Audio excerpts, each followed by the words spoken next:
Amados irmãos e irmãs, como é bom nós podermos ter esse momento de pausa silenciosa diante de Deus, para escutar a voz do Senhor dentro de nós. Voz essa que acabou de ecoar em nossos ouvidos graças à proclamação da palavra. Quando nós saímos de nossas casas para ir a uma igreja, nós devemos sair com esse desejo, com esse espírito de querer escutar o Senhor, que não é algo fácil, exige em primeiro lugar desprendimento, é preciso fazer escolhas, não existe crescimento espiritual sem escolha, pois o não escolher já é uma escolha. E qual que é a escolha que nós fazemos? É a escolha de deixar as coisas secundárias nos seus devidos lugares e assumir aquilo que é fundamental. O que é fundamental? Como disse Jesus em Mateus capítulo 6, versículo 36, buscai em primeiro lugar o reino dos céus e a sua justiça, e tudo mais vos será dado como acréscimo.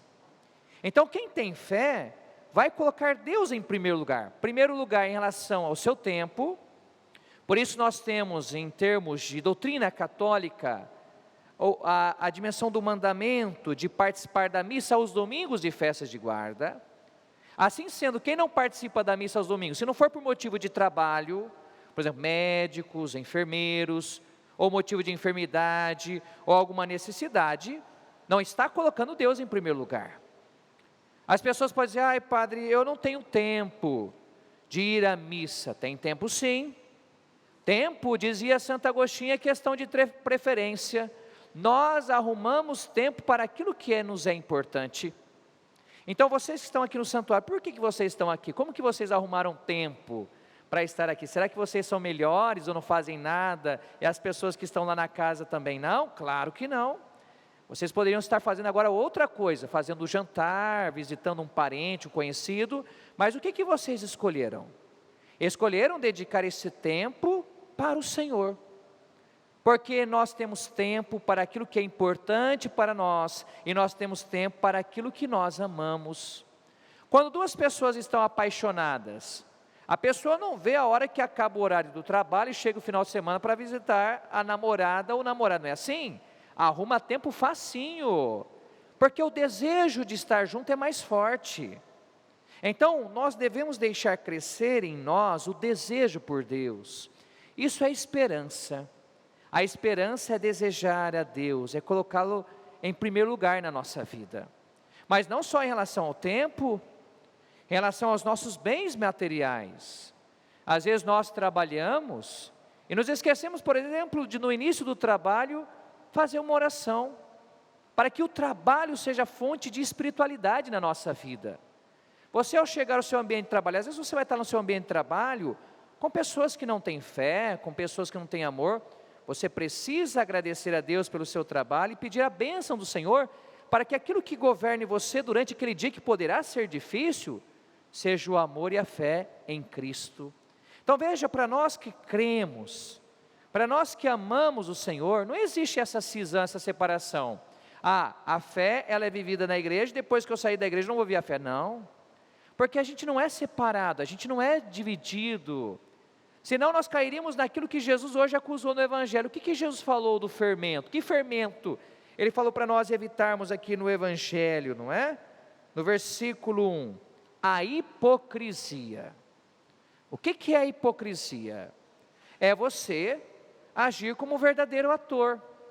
Então, em um certo contexto, você age de uma forma que talvez não seja você, e depois, no outro contexto, você mostra quem você é. O cristão não pode ser assim. O cristão se revela aquilo que ele é em todos os ambientes.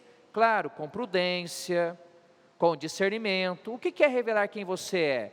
As suas atitudes, as suas palavras, sempre vão ser de acordo com Deus no qual você acredita e você segue.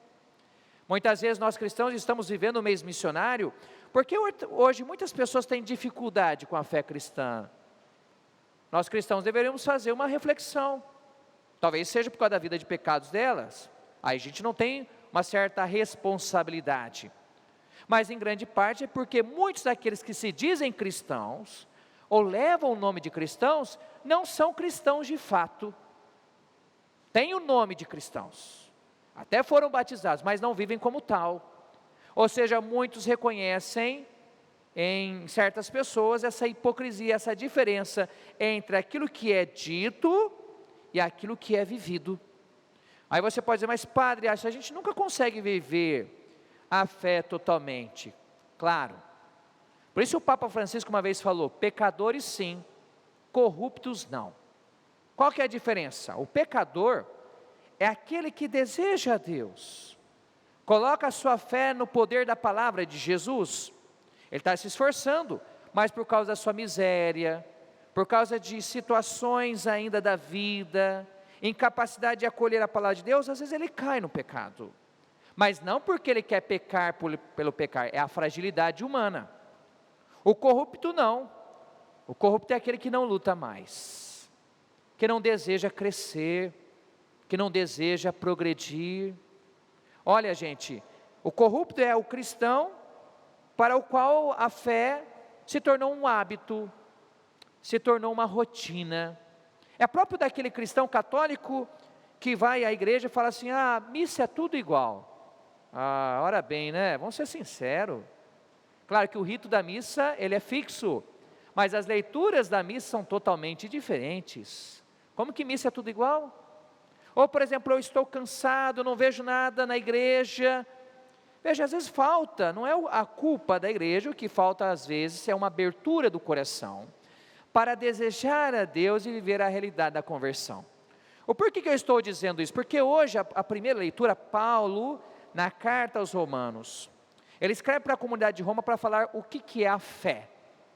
O que é a fé? Vamos distinguir aqui o que é fé do que é religião.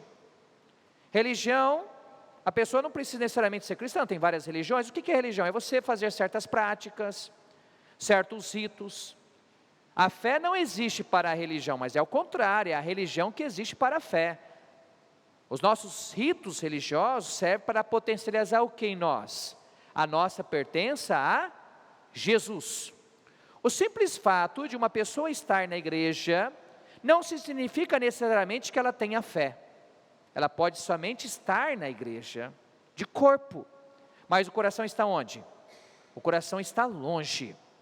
Então, o que é a fé na realidade? Paulo vai falar na carta aos Romanos, e esta é a tese da carta aos Romanos, Romanos 1,17, o justo viverá pela fé. A fé significa você entregar o seu coração a Deus. O coração na Sagrada Escritura não é só o sentimento, eu vim à missa e eu senti um arrepio, eu tenho fé. Não, você não tem fé, você sentiu um arrepio. Não é? Não vamos confundir as coisas. É sensação, a fé vai para além dos sentidos. São Tomás de Aquino fala, o que São Tomás de Aquino fala no tão sublime sacramento? Vem a fé o quê? Os sentidos completar. Então nós experimentamos a liturgia com os nossos sentidos. Por exemplo, quando nós fomos comungar, nós degustamos com a nossa boca o corpo do Senhor. Nesse momento nós usamos a nossa audição, o sentido da audição. Nós temos o tato, porque nós damos a paz. Nós temos o olfato, quando tem, por exemplo, o incenso. Nós vemos a hóstia sendo elevada. Mas a fé vai para além disso. E esse é o grande, às vezes, equívoco das pessoas hoje em muitas comunidades. A fé, então, o que é o coração na Sagrada Escritura? O coração na Bíblia é o seguinte, é aquilo que unifica a inteligência. Então, para ter fé, é preciso usar o quê? A inteligência. É preciso saber, é preciso estudar a palavra de Deus, é preciso saber o catecismo, porque fé não é achismo, não é que eu acho, eu acho que isso é fé, isso é achismo, isso não é fé.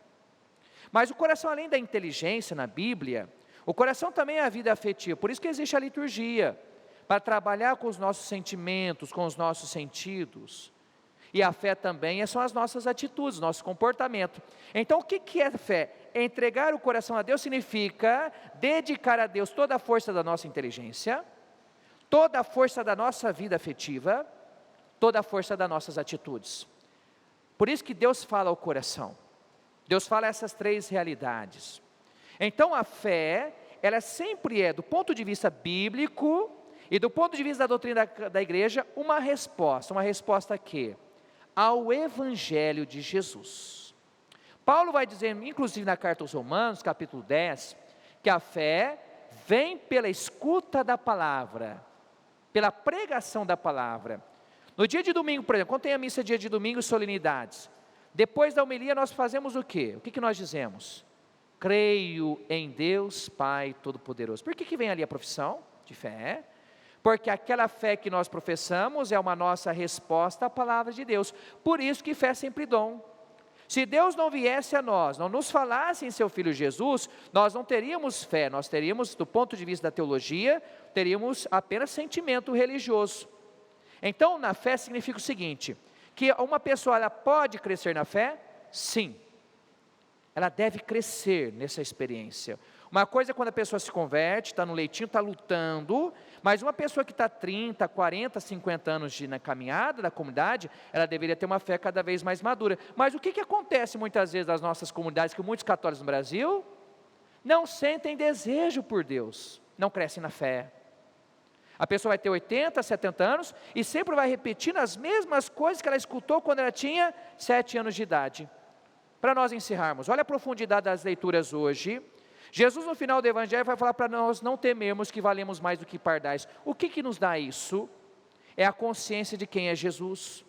Quando nós somos perseguidos, quando nós somos caluniados, nós sentimos algo bem? Não, mas se nós temos fé, nós compreendemos que a fé vai para além de tudo isso, para além que nós sentimos, porque diz o Hebreus no capítulo 11, que a fé é crer nas realidades invisíveis, não porque elas não existem, mas porque elas fazem-se presente entre nós na força do Espírito Santo.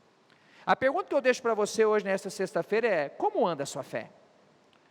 A fé, não a sua religião, a sua fé. A sua fé é verdadeira? A sua fé é como a de Abraão? Olha a fé de Abraão. A maior segurança que ele tinha era Isaac, não é? E o que Abraão fez? Em vez de preferir Isaac, preferiu quem? O próprio Deus. Quando você estiver diante da enfermidade, da desolação, quando você for a uma comunidade cristã, tiver um padre que não dá testemunho, um irmão que não dá testemunho, você vai abandonar tudo?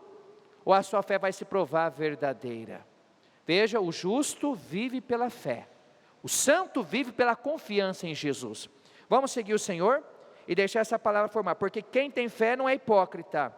A hipocrisia é própria daqueles que têm apenas religião ou apenas ideologia. E hoje, o mundo está precisando de pessoas de fé. Para encerrar, Jesus falou assim: será que quando o Filho do Homem voltar, encontrará fé sobre a face da terra? Ele não falou, será que quando o Filho do Homem voltar, encontrará religião? Com certeza, a religião ele vai encontrar muito, mas será que fé ele encontrará? A partir de nós que estamos dentro da igreja? Vamos continuar a Santa Missa, porque a fé somente é possível se nos alimentamos do corpo e do sangue do Senhor, através da graça doada a nós em cada celebração. Este programa teve o apoio dos nossos benfeitores. Seja você também um fiel evangelizador. Ligue para 11 4200 8080.